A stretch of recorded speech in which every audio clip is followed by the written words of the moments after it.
Today, we're diving deep into the story of Alfa Romeo. It's a brand that spent more than a century defined by these incredible highs and devastating lows. It really is the phoenix of the car world, always rising from the ashes. Okay, let's just kick things off with maybe the most mind-blowing fact about this company. Way back in 1939, they actually fired a manager from their racing team. His name? Enzo Ferrari. So the big question is, how on earth do you make one of the biggest blunders in automotive history and still be around today? Well, the answer starts way back in the brand's golden age, a time when Alfa Romeo wasn't just another car company.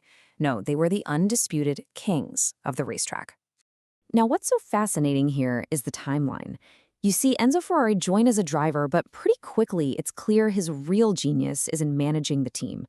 By 1929, he's running Alfa's entire race program under his own name, leading them to just total domination. And then, it all spectacularly falls apart.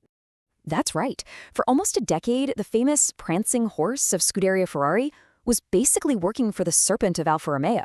Think about that for a second. The most legendary name in supercars got its start as a kind of outsourced racing department for another company. Wild. And this quote, man, it just says everything about how deep that connection was. When Ferrari's very own car finally beat an Alfa on the track, he didn't pop champagne. He wept. He said it was like killing his own mother. He literally saw Alfa Romeo as the creator he was now forced to defeat. But after that incredible golden age, after letting its greatest talent walk out the door, Alfa Romeo, well, it got lost. It entered this long, painful period out in the wilderness. And this is the key, right here.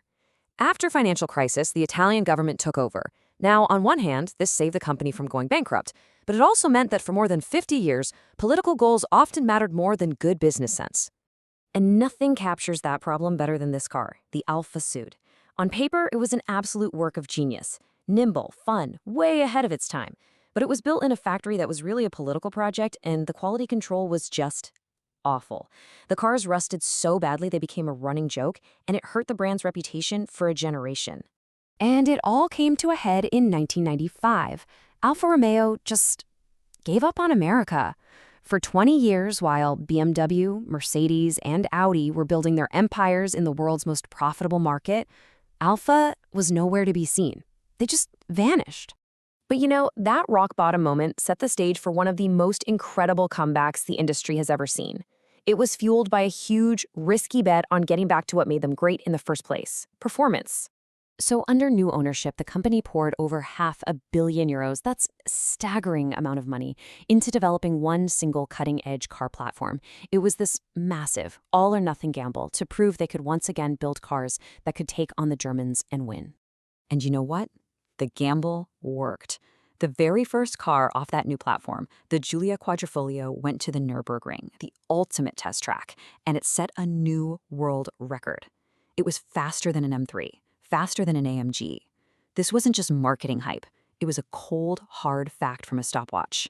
That record was possible because of this number: an insane 505 horsepower, all from a pretty small V6 engine.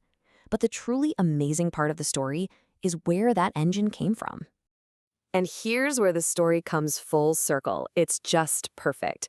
The company that fired Enzo Ferrari all those years ago, well, they came roaring back to life with an engine they built with Ferrari. It literally has Ferrari V8 DNA in its design. It's their secret weapon, something that BMW and Mercedes just can't replicate. So, okay, Alfa proved it could build world-class cars again. Fantastic. But the challenges are far from over. Now the company has to navigate this really tricky transition to a whole new era of automobiles. Get this. Just a couple of years ago, the company was promising to be a fully electric brand by 2027. Full stop.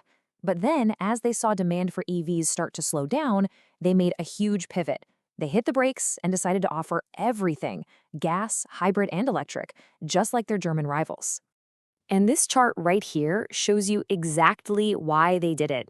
Look at the orders for their newest little crossover. A massive 83% of buyers wanted the hybrid models, not the full EV. It's a perfect reminder that in the end, the customer always gets the final vote. And this new strategy seems to be working, for the most part. I mean, look at that incredible growth in Europe and South America. But then, there's North America. It's the one big market where the brand is still going backward, still struggling to get a real foothold. And that really tees up the huge questions for its future. How do you keep that special Alfa Romeo feeling when you're sharing parts with Fiats and Jeeps? How do you grow in America with such a small dealer network?